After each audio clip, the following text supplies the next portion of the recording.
Hello there, and welcome to another episode of Cutting Through the Bullshit. I am your host, Dr. Stephanie Snyder, and I am a high performance mentor.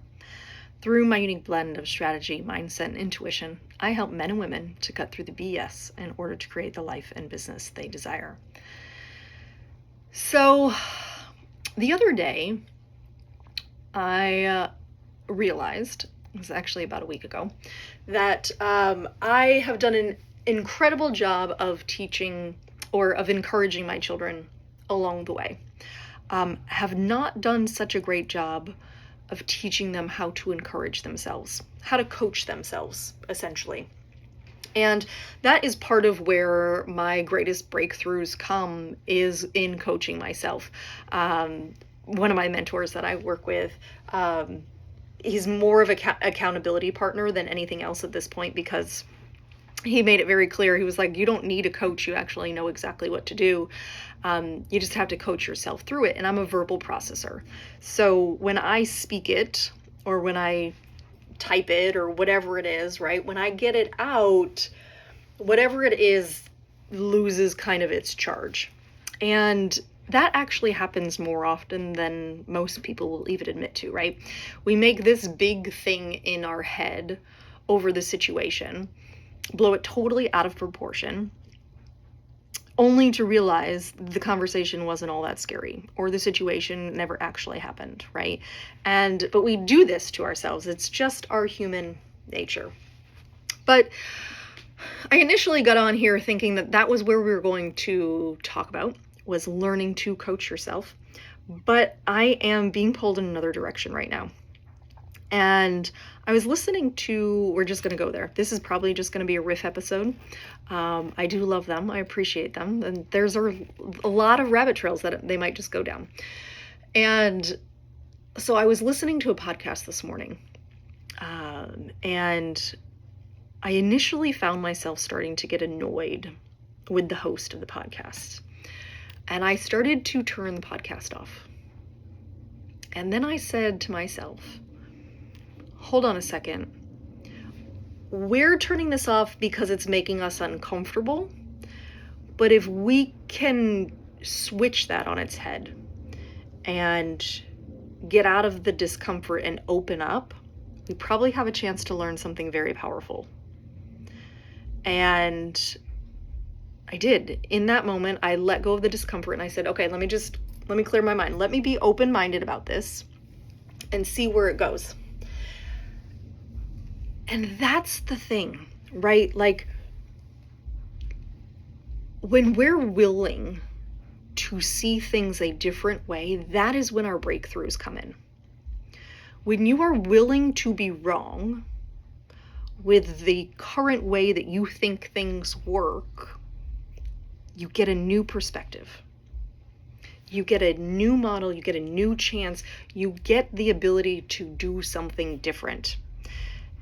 And I've talked about this before. The definition of insanity is doing the same thing and expecting different results. But how many of us do this? When we get stressed out, we simply do more of what we know. We just run on autopilot. And so many of us are hit with so much stress that we're unable to process, because we have all of these things swirling through our head about who we're supposed to be, how we're supposed to act, what we're supposed to say to people, all the other things, that we've drowned out our own internal guidance. And we are running around as stressed little things, and we're wondering why we can't get ahead in life. Well, part of it is we're so comfortable in that.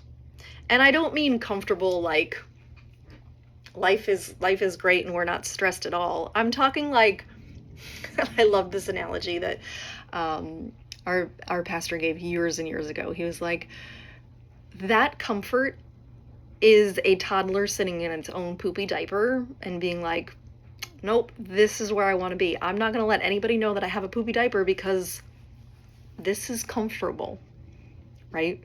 If you are not willing to look at things differently, if you're not ready to change, you're simply going to get more of what you're doing. Like, you won't be able to see this a different way.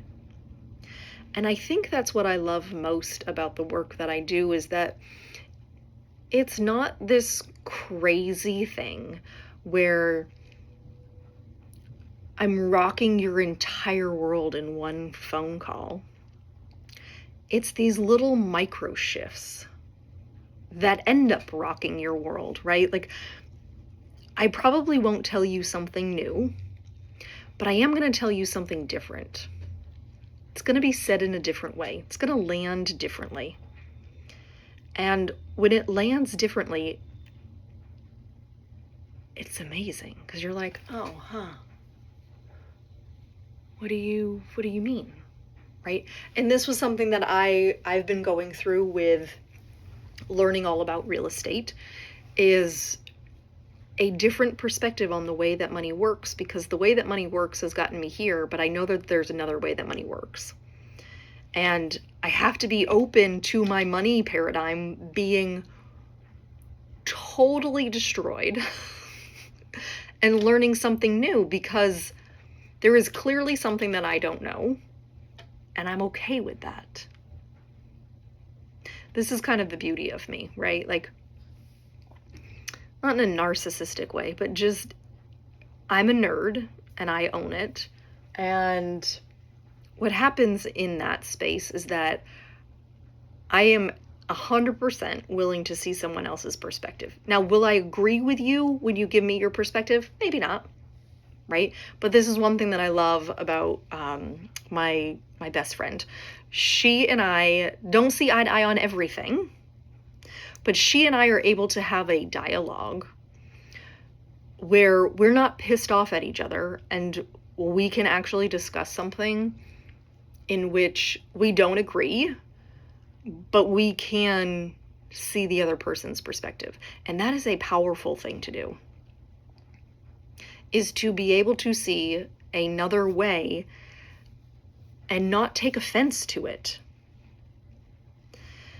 And unfortunately, that has kind of been lost, right? I remember having this conversation with my son, and it was a couple years ago, and he came home from school and he was like, Mom, you asked them if they believed that the earth was flat. What are you doing? And I said, what?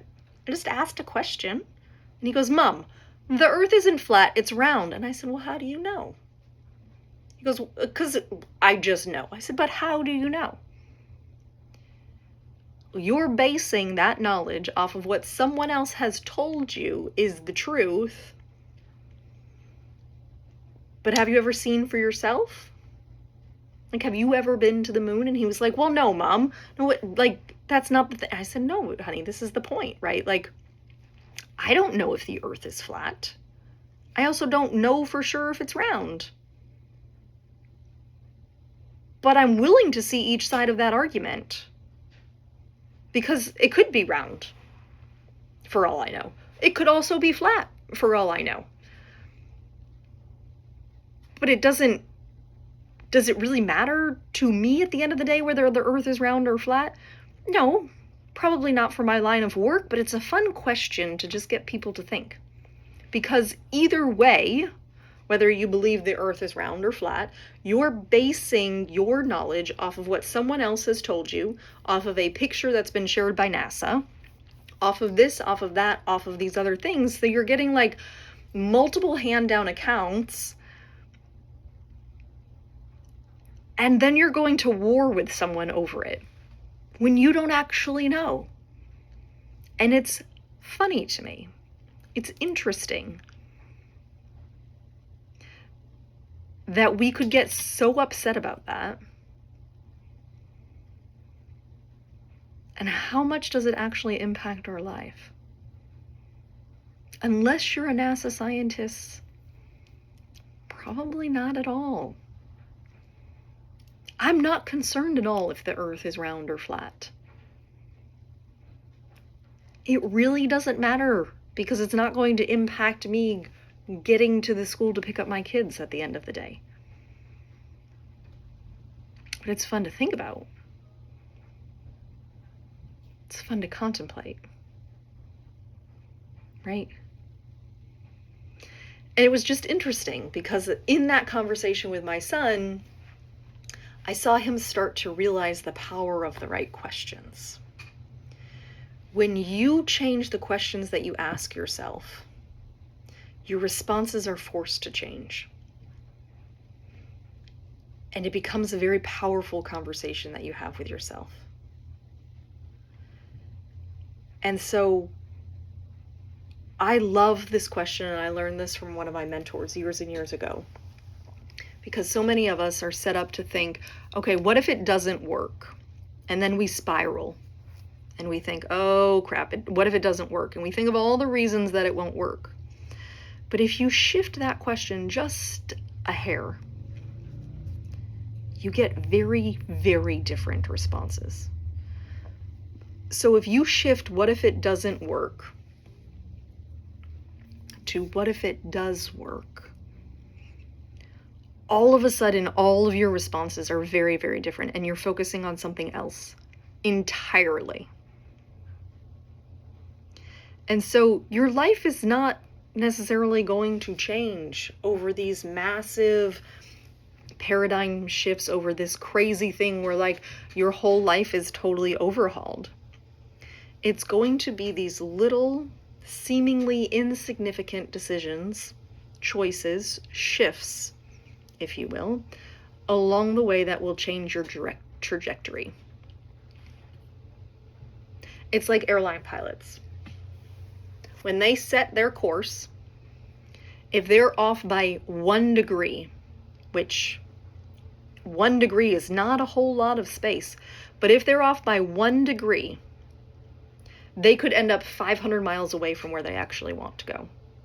I don't know if it's 500. It's up there. It's in the hundreds, right? It's not like they're knocking at the neighbor's door. And it's 1 degree. 1 single degree can get you hundreds of miles away from your actual destination. And so it's these little tiny shifts in your day-to-day that are going to get you to a very, very different destination than you are. And it's really quite cool when you think of it. Because we think the little things don't really matter. And it's not, I'm not bringing this up for you to all of a sudden overanalyze all of the things in the world, right? But it's these little changes that make the difference, right? You substitute your soda for water. That compound effect, that, what's his name? I totally forgot the author. Or the slight edge, right? It's those little things that compound over time that make a world of difference. But you have to slow down long enough to let those things shift and let them change.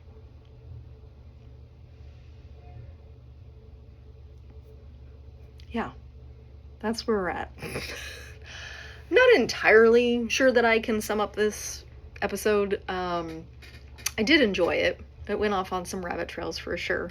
I just, had a conversation with you. So I love these conversations. If you have a question that you would specifically like me to riff about, I would be happy to do that. Happy to have a conversation with you. Happy to help you shift something. I think that's what we should start calling some of these episodes, or shift episodes. So what I really want to challenge you to do, because I think that every moment we are given an opportunity to choose where we're headed, I really want to encourage you to be honest with yourself. Above all else, when you can be honest about where you are right now, it gives you a very different playing field than people who are not willing to admit to the fact of where they are. And I've shared this before, that road map analogy. Maybe you're unhappy, and it's okay to say that you're unhappy. Because it's that awareness of saying, you know what, this isn't making me happy. How can I shift this? How could I bring this and make this be more joyful? Right? That was actually one of the conversations I was having with my mentor yesterday. I said, really desire for this motherhood manifesto program to just do incredibly well. I said, but I think I'm looking at soul-led motherhood as like a nunnery. And that's not what motherhood is to me.